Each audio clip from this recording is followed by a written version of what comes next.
ესე იგი ახალი დეტალები შანიძის მკვლელის შესახებ. მოკლედ მთავარი თემა იყო რატომ და როგორ ქონდა ამ ბიჭს გაფორმებული სამი იარაღი სახლში. და რომელიც იმ მომენტში, როცა დედამისი ბავშვებს ეჩხუბებოდა, ხელში ეჭირა და ეგრევე ამ იარაღით გამოვიდა და ესროლა ახალგაზრდებს და გუშინ დაკრძალეს 17 წლის ახალგაზრდა ბიჭი, რომელიც ამ წარმოუდგენლად საშინელ დანაშაულს შეეწირა. ანუ კითხვა, როგორ ქონდა ამ ტიპს სამი იარაღი? ამ კაცის შესახებ ყველაფერი მოვიძიე, რამდენიმე დღე მუშაობდი ამაზე. ამ ნიკოლოზ კაპანაძეს ქონდა 4 ნასამართლეობა. ეს ყველა ნასამართლეობები ქონდა 2012 წლამდე და სულ იარაღის უკანონო შეძენა შენახვა ტარებაზე. ანუ როგორც ჩანს, თავიდანვე ქონდა ეს მანიაკალური აჩემება ამ იარაღით. მერე ქონდა თვითმკვლელობის მცდელობაც თავში ისროლა და გადარჩა.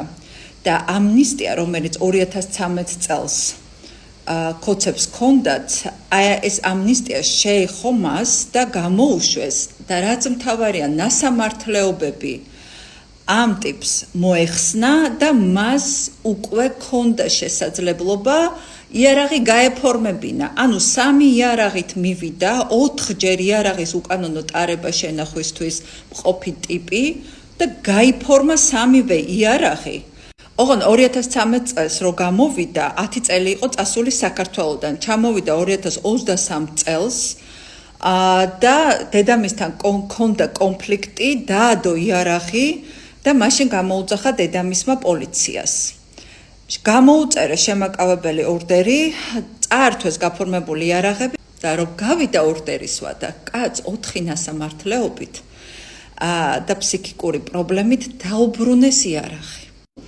და ამ იარაღს, რაც მთავარია, დაატარებდა სულ ის, რაც შეეხება ეხლა დედამის, დოდო ოდიშარიას. ეს ქალი 2012 წლამდე ნაცების პერიოდში იყო თაღლითობებზე დაჭერილი.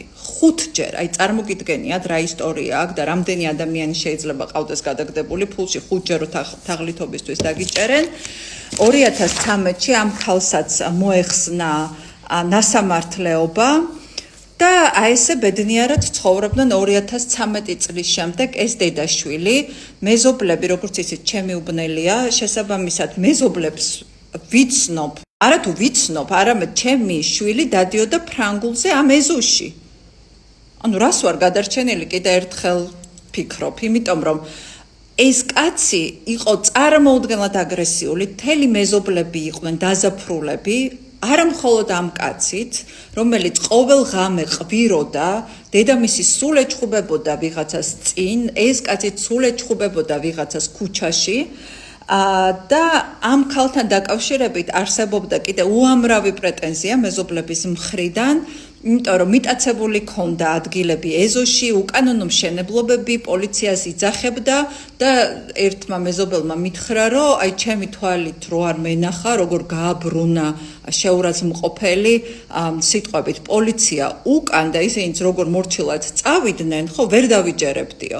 მოკლედ, ესეთი ამბები გვაქვს მეგობრებო და ამ ყველაფრის ფონზე ივანიშვილი რას აკეთებს? ქმნის სიკვდილის ბრიგადებს, უკვე ოფიციალურად აქამდე ხო გამოდიოდნენ ეს ტიტუშკები, რა ვიცი, ჟურნალისტებს თავებს უგრიხავდნენ, ბეწვზე არის გადარჩენილი რამდენიმე ჟურნალისტი, ცემდნენ ყველას, უსაფრთხებოდნენ და ასე შემდეგ და ეხლა ეს ყველაფერი რომ გადაიფაროს, აი ამდენი სიკვდილი რომ გადაიფაროს, ქმნიან ვითომ ისტორიული სიწმინდეების დაცვისთვის რაღაცა ბრიგადას, რომელიც სიამდვილეში არის ივანიშვილის პირადი სიკვდილის ბრიგადა, რომელმაც უნდა დაიცვას ივანიშვილის, ასე ვთქვათ, სახელი, რომ მას არავინ არაფერი არ დაუძახოს, იმიტომ რომ ამ ქვეყანაში ერთადერთი სიწმინდე, ხელშეუხებელი სიწმინდე დარჩა, გელათი ჩამოინგრა და ივანიშვილი დადგა გელათის ადგილას, როგორც ერთადერთი ხელშეუხებელი სიწმინდე და თუ მას ვინმე შეაგინებს, ან მას ვინმე დაწყევლის, ან მასზე აუგს იტყვის,